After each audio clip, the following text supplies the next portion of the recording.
Welcome to another episode of slowly converting my Audi RS3 into a Golf R because I regret selling my Golf and then buying a Lotus. Except this one's better.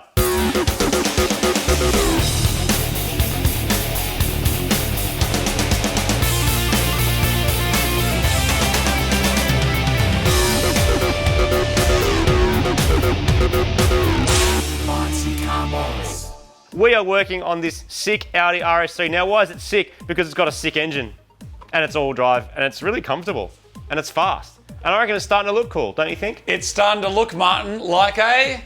Mark 7 Golf. No, it's starting to look awesome. Like we a put whip. wheels on it, we put massive brakes. It's starting to look like a whip. The car is meant to be a bit of a do everything. So hopefully a bit of drag, a bit of circuit, and mostly a daily drive. So some people who are going to go, why don't you strip the interior and run it on ethanol or whatever? Ethanol's really hard to buy around here. It's getting less and less. You got to travel long distances to get it. Doesn't mean you shouldn't do it, because on ethanol though, these are redonkulous. Rebonkulous, in fact.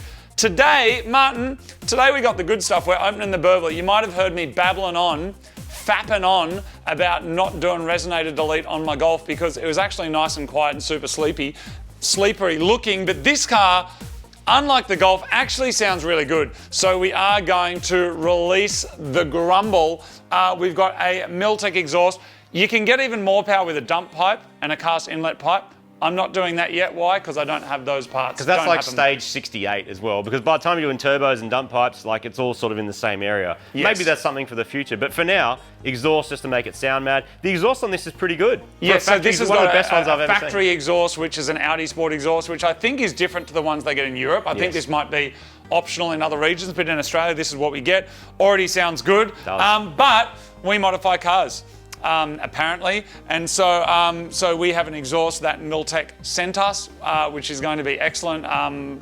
We're going to put the flappies on there. And while we're doing all that stuff, we're also going to do service stuff that is specific, like engine oil, of course, obviously, because we're about to turn the thing up, but also stuff that's specific to Audis and Badgers and Volkswagens, which is like a DSG service and a Haldex service, and we have our awesome mate Jackson here to give us a hand doing that, because it's a little bit different to just changing your gearbox oil and just changing your diff oil. Like there's some stuff you do a bit differently, and different fluids, which I actually have to go and get now. Some of the parts I can get is like Castrol stuff, engine oil and DSG oil. Some stuff is Volkswagen only, like some of the filters and those kind of things you have to get directly from Volkswagen. Do you have to get that from Audi, Martin? Sorry, from Audi.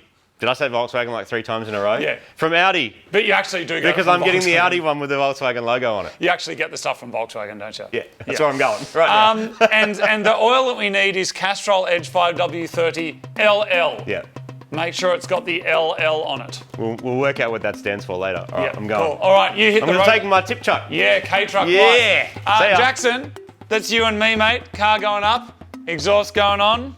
Let's hit it. The RS3 has an unmistakable sound that blasts out of its inline 5-cylinder engine like a unicorn on fire.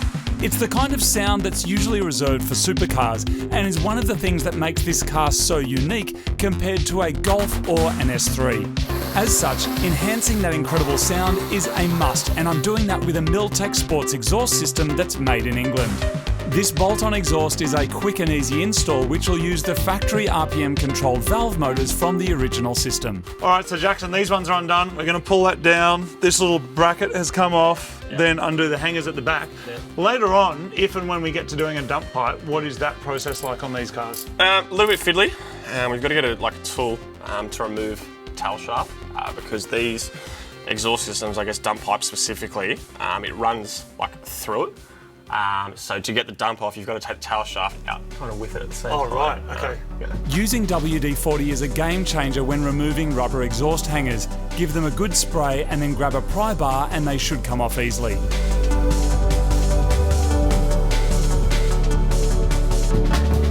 With the valve motors unplugged, the whole system is ready to come off the car.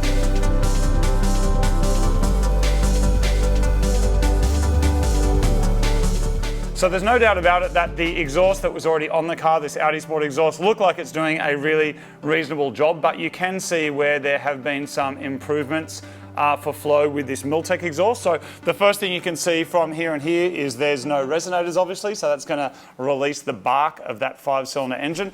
Down here you can see where the pipe actually sandwiches down. There's a slightly different kind of hanger setup here, which is obviously to cater for this not sandwiching down. The thing is with exhaust is that particularly cars that are running fairly complex ECUs, you may not get any benefit by changing this section of it. A few years ago when we were doing a Subaru 2.5 litre, we did the dyno of the car, got 126 kilowatts. Then we did a turbo back exhaust and we got, you guessed it, 126 kilowatts because the car's ECU was programmed to hit particular targets. So while we're not doing the dump pipe right now, what this does do is gives us some future proofing. The exhaust is coming through here and it's being blocked off and then basically forced then through to go back there as well. Okay. Obviously tightening it down a bit, and then when you want to make loud shouty noises, yes. Press a button, this opens up that valve and then you've got 2 straight through pipes. So in terms of unlocking the full potential of engine, like when people do change turbos, dump pipes, all that kind of stuff, that stuff is all going to be reflected in the tune. So I've been dealing with Revo directly over in the UK, who sent us a bunch of this stuff and have also been doing the tune. So they're aware of exactly what's happening with the car in terms of intake and exhaust and front mount and all of that stuff. So they have built the program, which is getting sent via the internet, and that will get dumped on the car today. And the guys that are programming that are aware of what our exhaust system is. That tune will be updated in the future if and when a dump pipe goes on there, cast inlet pipe, you know, stuff like that, it can be changed. And that's the crazy thing. When you get an email and the email's actually making your car go faster, it's pretty kind of crazy. The factory exhaust motors need to be transferred over so they can control the valves on the aftermarket system. Once that's done, we can install the whole thing on the car.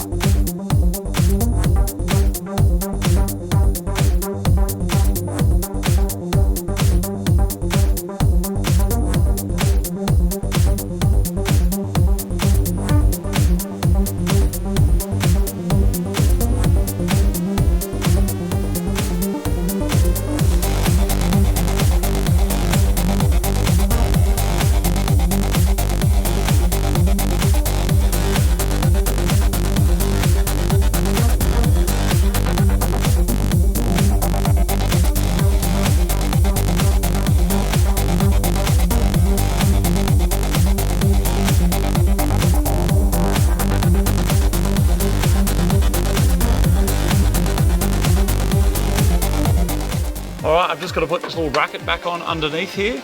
And once that is on, then we can put the tips on. Then we can start it up and have a listen.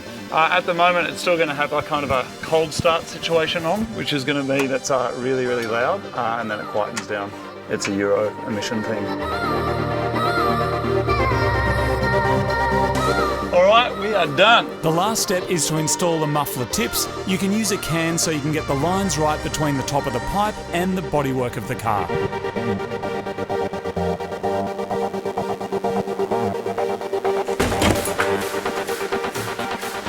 Hey mate, went shopping. Oh, thank you. Exhaust is done. Where are you going? Where are you going? Nowhere. I got your fancy LL oil. Good. Your 530LL and all your filters and your weird All fluids. my Volkswagen stuff. Yeah, I'll take them. Oh, thanks, mate. All right, this is first start now, Martin. Sweet. Here we go, people. First start.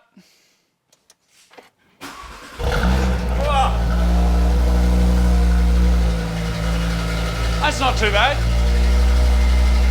That's all right.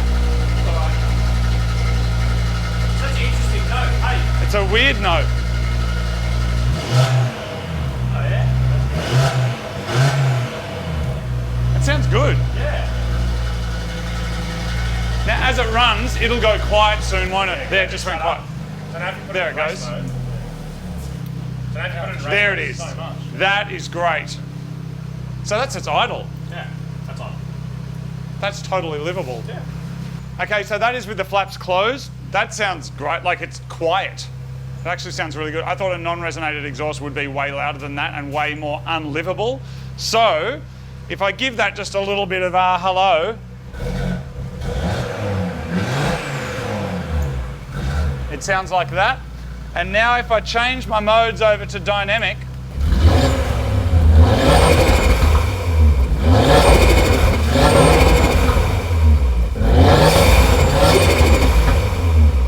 That's a win. I love it. That sounds great. That's a win. I was really worried it was going to sound like all those gumball Germany. Can't you tune that out of it anyway? I plan to. I plan to. When Marty and I were in Germany at Speed Corner. Turbo Corner. Turbo Corner. Turbo bend. Turbo bend, was it? Yes. Which is a sex move as well, funnily Yeah. enough. We went down to there when we were at Wörthersee in Austria, and there's this particular curve of the road where everyone just drives along with their And there's people on like grandstands, like sitting around and munching on their deck bratwursts. chairs. Yeah, on and deck they just chairs. watch it all day. Yeah, lots And of they love it. automatic cars. That has not happened in Australia yet, but I reckon it's coming. We're hearing more of that farty stuff because Germany's always coming first. Are we going to start a turbo bend? Oh, imagine that. We could. Just a corner where people... And the police just go, you know what? There's one bend that you can all be dickheads, just be cool everywhere else. And people really seem to... Like, they seem to respect it. Did you notice there was no burnouts anywhere on the roads in Yes. Germany and Austria? Yeah, no one does until we skids. got there. And then the road's just covered. Yeah, it's no like it's skids. all in that one spot. Yep. Anyway, We don't very go. happy with that. Going to replace the oil in this DSG gearbox. It's not quite due yet due to the Ks and the age of the car, but being that we're about to thrash it and turn it up, it's good insurance to do it and reasonably easy. I'm using this big clear measuring jug, as it says here, measuring jug, 5 litres. We're going to measure exactly how much comes out just to make sure that the right level goes back in. Not necessarily with some other Haldex bits, but it's just good practice, especially with something this new and modern. It's always good to know how much comes out. Sometimes not possible with a black drain pan that has no markings on it, so one of these is cheap and easy. I'm going to crack the drain plug, crack the filter at the top so it doesn't go kaplop. And yeah, because otherwise your DSG will fart even when you change the oil, which you don't want. DSG is Volkswagen's abbreviation for direct shift gearbox. It's a variation of a dual clutch system, the likes of which have made their way into everything from cheap hatchbacks to supercars, and Volkswagen has been running them in Golfs since the early 2000s. This one is a DQ500 that uses a wet clutch system and uses a DCT fluid. Gearboxes like these are often rated to 2 million or more shifts and can be tuned to change the shift points and launch characteristics. New DSG filter is going in. There's a few different ways to get the oil in. You can fill it in through the filter hole at the top. You can squeeze it in through the bottom. If you're in workshops, a lot of the time they have like pressurized hoses full of oil, right? Yeah. So you can hang like a hose in there like you do with any old gearbox. Yeah. But we'll probably just squeeze it in from the bottom because it'll be super fast. Yeah. Sweet. All right, so filter back in. Done. Mad. Turning up the power and asking more of the gearbox does mean more wear on the clutches and also the gear set itself, so fresh fluid and a new filter is definitely worthwhile. DCT fluid is improving all the time, and as long as it meets the manufacturer's standard, you can just send it, with a pump or a plastic tube, up into the gearbox. Okay, so DSG service is done. It's a bit messy. It's a bit messy doing it on the floor, but the oil that came out is, you know, a little bit cloudy, but not too bad. If you are turning these car up, or you're tracking them or doing drags and that sort of stuff, it is a good idea just to change it just that little bit more often than you might if you're just only driving it to the shops. That said, who actually buys an RS3 and only drives it to the shops? Does anyone do that? I think it's all about that you can drive it to the shops if you want to, mate. And that's the thing with the Lotus. You can't do much with it. I mean, you're not meant to. You can barely put a case of beer in the back of one of them. No, it's actually a case of beer is probably about like limit. a third of its actual boot limit because you only get 50 kilos in there. Yep. So sump plug is going back in. I was just gonna like mash it in there, but then Jackson's like, no, it must be torqued properly. Good. Professional. That's it. Oh, it doesn't need much. Nah. Martin, do you reckon I should follow Audi's engineer's thing or just do it what I think is right? Every time you mash that accelerator pedal, you've got to be confident that that's done up tight. That's all I'm going to say. I'm going to believe the Audi engineers for now. I reckon they know a bit more Do you believe than I a calibrated torque wrench though? I feel like your wrist is better calibrated than that torque wrench. Oh, come on, man. Waste oil goes back into a container, then you can take it to your local tip and you can pour it out into recycling and they turn it back into oil, usually, and other oil-based products, just to save them digging a bit more out of the ground. Don't just chuck it in the bin. Much like our DSG oil, the Haldex 4 drive system uses a wet clutch and specific fluid to bring the rear diff in and out of action as the ECU tells it to. We're going to shorten the service intervals and replace the fluid while we're under the car. Meanwhile, I'm replacing the engine oil filter.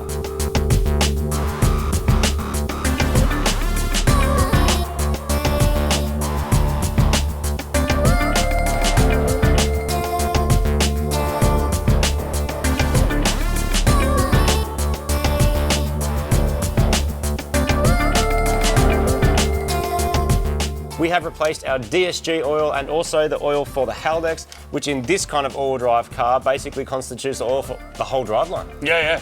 And now, of course, the most important thing is like the lifeblood of your engine, of course, is going to be oil. RS3 recommends that you use Castrol, which is what we use in all of our cars anyway. We are using Castrol Edge with fluid titanium technology.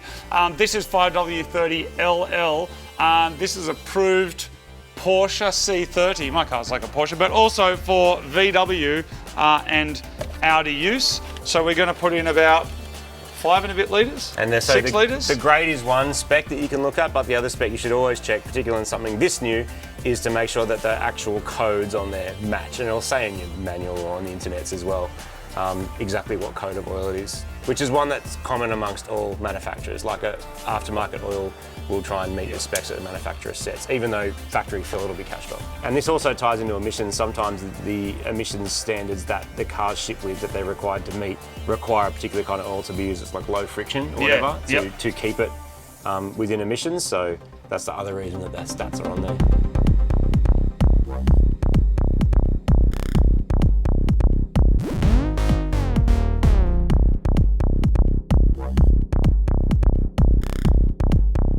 With all of the oils replaced, we've also decided to change the spark plugs to a set of NGKs, and now we are ready for our tune. So all of our physical mods are now on the car for this stage, so it is time for the tune. So we're using a Revo tune. We actually met the Revo guys from the UK when we were over in Austria at Wörthersee. They tuned our little Golf GTI at the Wörthersee event, which was awesome, and also used their software for our stage 99 Golf Mark 7. Now Oscar is here from Revo Australia Performance Brands. The guys from Revo have done our tune, set up for what it is that we need. It's been emailed. It's now going over there onto Oscar's tablet. He's loading it onto the car. Obviously it's going to make more power, but there's also lots of other functions that it does, including burble and overrun and pops and bangs. You can control how much of that stuff you want.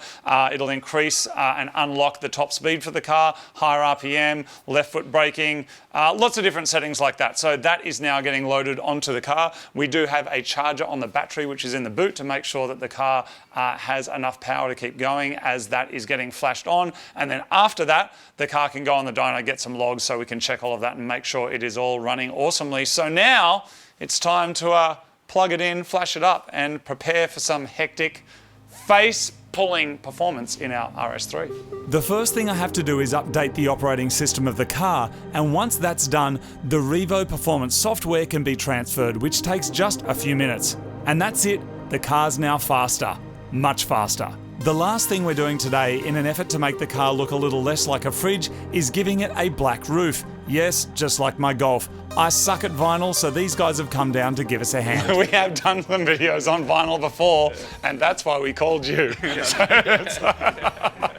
harder than it looks. Yeah. Particularly when you're doing a whole car, that's a big job, right? Yeah, definitely. You need a lot of patience, and it's a fun process. Yeah, I feel like there's a very particular kind of person that gets into vinyl wrapping cars. Yeah. Someone who has like a very high threshold for not getting frustrated too quickly, and someone that can just be by themselves with a car for a very long time, and definitely. a heat gun just doing that. Vinyl wrapping is huge in places like Germany, where the rules around modifications are so strict. It can be a simple, quick and relatively cheap way of changing the look of your car without it being permanent. While it can take a week or more to wrap a whole car, doing just a small part like the roof should only take an hour or two and should break up the look of the car without being too over the top. While I'm at it, I'm also going to be replacing the black badges with some more that I got from Germany. We're simply going to heat them up with a heat gun and then pry them off. The masking tape will leave a frame so I can get the alignment right when I replace them. I'm using a caramel wheel to remove the badge glue. It's designed for removing vinyl, tape and graphics without damaging the surface of the car.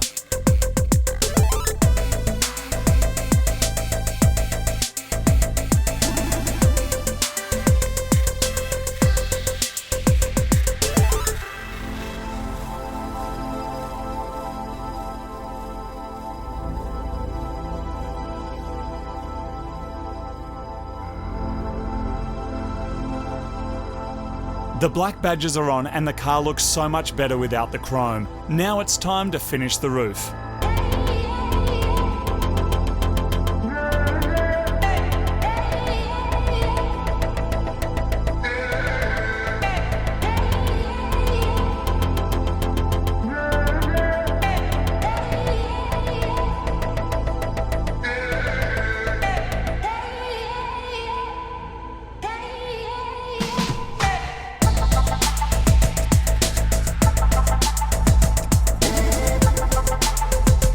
The last thing to do is install our special edition black chop fingers on the back, and then of course make sure we are covered by insurance.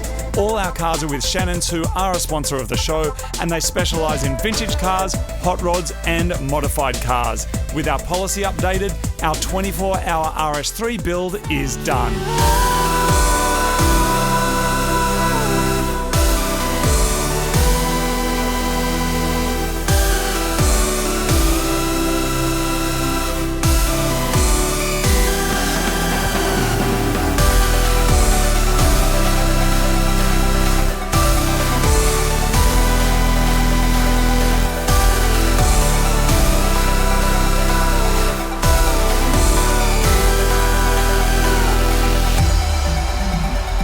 What an absolute whip.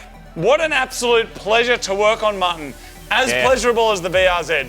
Yeah? As pleasurable. Even with the weird Euro tools. Quite not as pleasurable, but almost. It was right up there. We did this over 2 days because we were talking rubbish and eating food and filming and doing different stuff. Actual time to do this, 1 day. You could do it in a 9 to 5 day. You could roll your stock car in at 9 in the morning, and by 5 in the afternoon, you got brakes, suspension, wheels, intake, exhaust, you got your wrap, you got your tune, you got your badges. And you could have a kebab at midday in a comfortable passenger seat without spilling any sauce on you for a good 15 minutes, and you'd still get it done. Which is amazing. It's a sign of the times, Martin. I really think we are at, as you keep saying, peak petrol. I know it's also just awesome petrol too. Yes. Like, you know, it's something that's new enough that it's not covered in schmutz, hasn't been crashed into, you know, a gutter 5 times.